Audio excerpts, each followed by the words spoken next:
A nature video looks effortless when it's done well. A hawk cutting across a pale sky, a creek sounding like it has its own language, wind moving through grass in a way that feels ancient.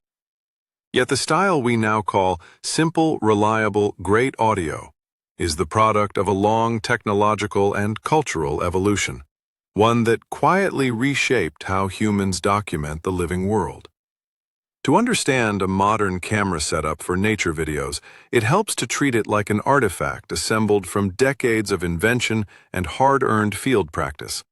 Each piece carries a lineage, from early wildlife photographers hauling glass plates into wetlands to radio engineers solving the problem of clean speech in noisy environments, to the digital revolution that made stabilization and high-quality recording accessible outside studios.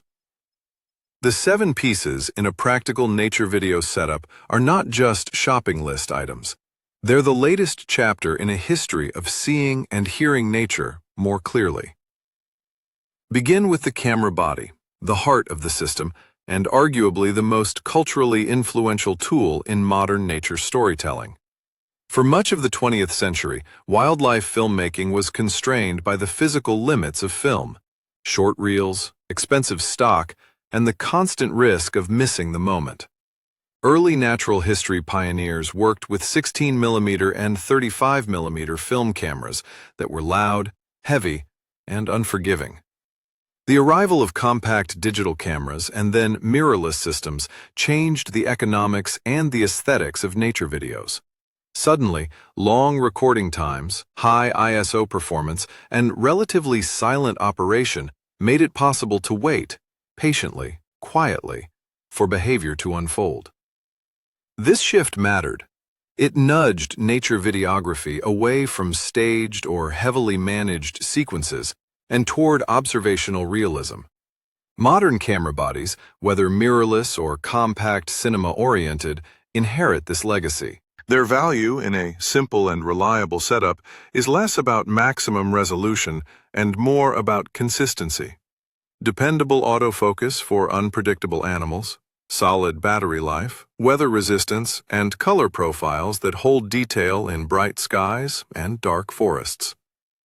In the field, reliability becomes a historical through line. The same practical demand that once drove engineers to make sturdier film magazines now drives creators to choose bodies that won't overheat, won't corrupt files, and won't fail when the light finally turns perfect. The second piece is the lens, and here the history is older than cinema itself.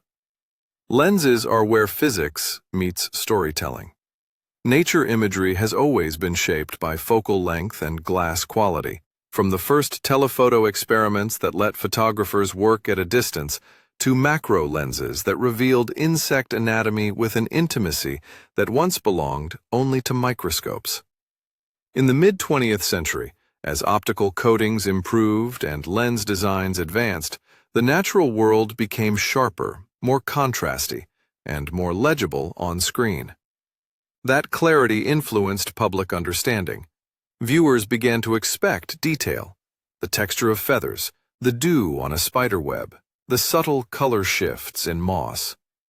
In a modern setup, one versatile lens often anchors everything: a mid-range zoom for landscapes and context, or a telephoto for wildlife behavior. The simple choice is usually the lens that covers the widest range of real situations without constant swapping, because swapping lenses outdoors has always been a gamble against dust, moisture, and lost time. Wildlife doesn't pause for gear changes.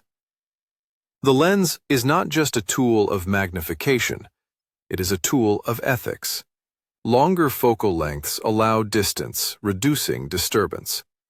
That's a quiet but significant legacy of optical progress. Better glass can mean less intrusion. The third piece is stabilization, either a tripod, a monopod, or a hybrid support, and it represents a turning point in how nature footage began to feel authoritative. Early wildlife films were often static because cameras were heavy and stabilization was crude. As lighter cameras arrived, Handheld movement became possible, but also introduced a new problem: shake that distracted from the subject and made footage feel accidental rather than observed. The tripod, simple as it seems, became a kind of philosophical statement. It signals patience. It signals that the filmmaker is willing to stand still long enough for nature to reveal itself. The modern era added optical stabilization in lenses, sensor stabilization in camera bodies, and motorized gimbals for smooth motion. Yet for nature videos, the tripod remains the most historically consistent instrument of seriousness.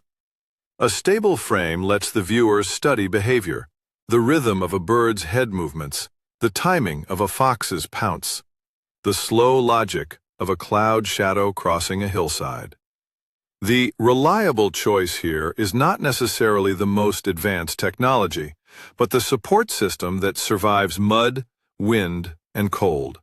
Because nature videography has always been a contest between human patience and environmental indifference.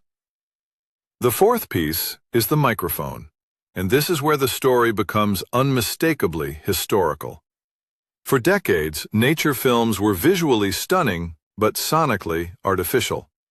Early productions often relied on post-recorded narration and library sound effects because capturing clean location audio was extraordinarily difficult.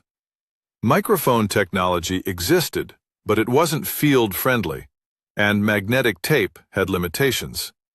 Even when location sound was recorded, it was frequently overwhelmed by wind, handling noise, and the mechanical sounds of cameras. As portable recorders improved and microphones became more directional and rugged, the soundscape of nature documentaries changed. The audience began to hear real environments: the layered chorus of dawn birds, the low-frequency presence of ocean surf, the minute crackle of leaves under a foraging animal. This wasn't merely an aesthetic upgrade. It altered credibility. Real sound persuades the brain that what it's seeing is true. In a simple modern setup, a small shotgun microphone mounted on the camera is often the workhorse, directional enough to prioritize what the lens is framing, practical enough to use quickly. Its lineage runs through decades of broadcast engineering aimed at speech intelligibility and noise rejection. But in nature work, that same engineering becomes a tool for ecological listening. The microphone is not just for dialogue, it's for capturing a place's acoustic identity. The fifth piece is a dedicated audio recorder, and its rise mirrors a broader shift in media history, the separation of capture systems for higher fidelity. Film crews have long treated sound as a specialized craft, and for good reason. Camera preamps were historically noisy, and camera bodies were designed first for image, not for audio purity. As small digital recorders became affordable, independent creators gained access to a practice once reserved for larger crews: recording sound on a dedicated device with better preamps, better metering, and more control. This matters because nature audio is unforgiving. A slightly clipped bird call is not a small mistake. It's the loss of a moment that may never repeat. A recorder allows dual-level recording, safety tracks, and the ability to place microphones away from the camera, closer to a stream, deeper into reeds, nearer a nest box, while the camera stays at an ethical distance. The recorder's legacy is the professionalization of small crews. It's one of the clearest examples of how documentary methods migrated from institutions to individuals. The sixth piece is wind protection, often a foam cover at minimum, and ideally a furry windscreen, and it may be the most underestimated artifact in the entire kit. Wind is the oldest adversary of outdoor sound. Long before digital noise reduction, before multiband compressors and spectral repair tools, field recordists learned a blunt truth: you cannot fix wind once it overwhelms the microphone diaphragm. The history of outdoor audio is, in part, a history of wind management. Blimps, dead cats, shock mounts, and clever placement behind natural barriers. Wind protection is the quiet hero of great audio. It's also a symbol of craft. Anyone can buy a microphone. Fewer people learn to treat air movement as a primary variable. In nature videos, where breezes are constant and weather changes without negotiation, wind protection is not an accessory. It is the difference between immersive realism and unusable noise. Its modern relevance is heightened by the way audiences now consume content through headphones, where wind rumble becomes physically fatiguing. The expectation of clean sound has risen, and wind protection is how small creators meet that expectation. The seventh piece is power and media: batteries, memory cards, and a system for managing them. This might sound mundane, but it sits at the center of modern field reliability, and its history is inseparable from the digital transition. Film imposed its own discipline. Limited footage forced careful shooting, but digital created a new failure mode: the illusion of infinite capacity. Major videography punishes that illusion. A rare behavior sequence doesn't care that a card filled up 5 minutes earlier, or that a battery dipped below freezing and collapsed.